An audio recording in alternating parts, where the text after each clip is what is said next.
Voici 2000 ans, deux voyageurs, un homme et une femme, posaient leur regard sur une petite ville, Bethléem.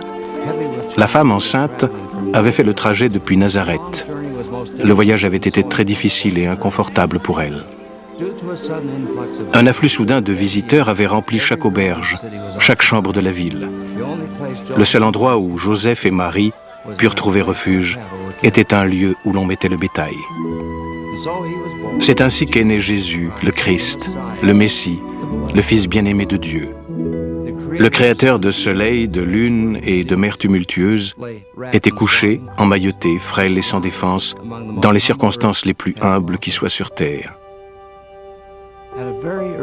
Déjà très jeune, puis tout au long de ma vie, la belle histoire de la naissance de notre Seigneur et Sauveur Jésus-Christ m'a émerveillé.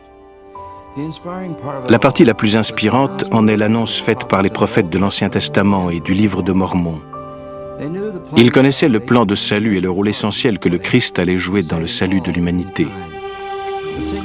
Le chant des anges dans les campagnes a averti les bergers du plus grand événement de l'histoire, et les mages venus d'Orient ont suivi l'étoile de Bethléem.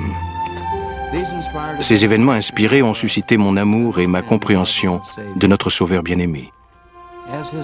Sa vie fut semblable à sa naissance.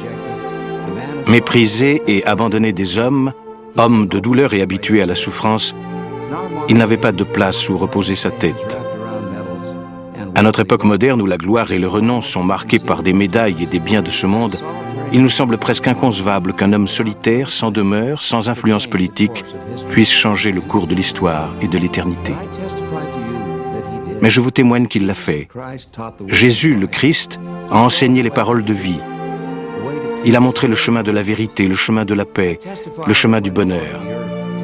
Je témoigne que lorsqu'il était sur terre, des milliers ont scruté son regard, espérant des réponses, attendant une libération de leurs souffrances et de leurs chagrins, espérant un allègement des fardeaux qu'il portait. Tous ceux qui ont scruté son regard avec foi ont trouvé la guérison, la paix et le bonheur. En tant qu'apôtre du Seigneur Jésus-Christ, aujourd'hui, je vous rends témoignage que le temps viendra où chacun pourra plonger son regard dans le regard aimant du Sauveur. Nous saurons alors avec certitude que l'enfant né de Marie était bel et bien le Fils de Dieu, le Sauveur du monde. Nous saurons alors qu'aucune peine n'est trop grande, aucune souffrance trop forte, aucun fardeau trop lourd pour son pouvoir guérisseur. Il nous demande de croire en lui, d'apprendre de lui, de nous efforcer de suivre ses enseignements.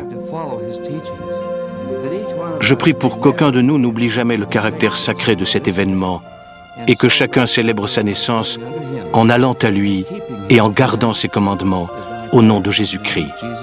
Amen.